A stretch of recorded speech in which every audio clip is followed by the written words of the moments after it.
Maine threw 2024 election into deeper chaos and constitutional confusion on Thursday as it became the second state to kick out Donald Trump over U.S. Capitol riot on Jan. 6, 2021. The move by Maine Secretary of State, following a similar ruling by Colorado Supreme Court earlier this month, worsened growing crisis in Trump's campaign and strengthened U.S. Supreme Court's case for taking up issue stemming from 14th Amendment ban of rebels. It has already worsened devastation surrounding election and could reinforce even wider national divisions. With Iowa poised to open voting in the Republican nominating race on Jan. 15 and other key voting deadlines approaching, the growing uncertainty urgently needs a solution. The decision came on the same day that Trump's strong rival in New Hampshire, Nikki Haley, was trying to prevent his gaffe on slavery from becoming a momentum. But with less than 3 weeks until voting begins, drama surrounding former South Carolina governor is also having effect of easing scrutiny on Trump, who has caused even more scandal and outrage throughout his gravity-defying political career, many of them linked to United States. The 2020 election denialism behind its swirling legal exposure.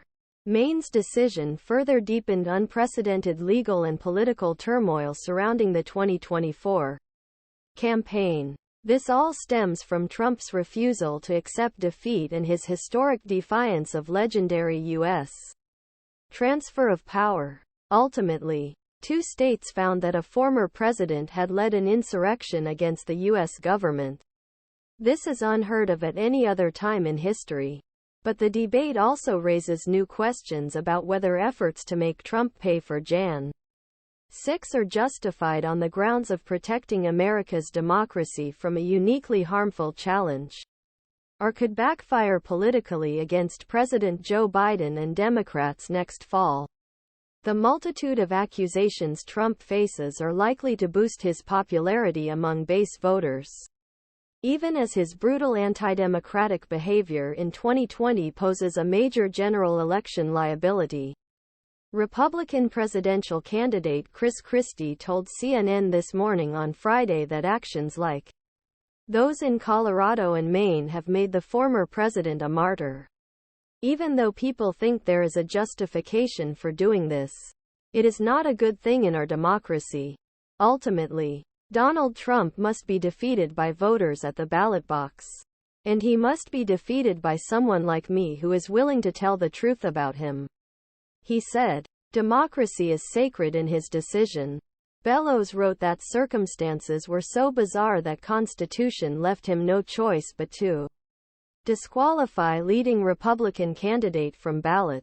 I don't come to that conclusion lightly, Bellows said. Trump's team lashed out in response.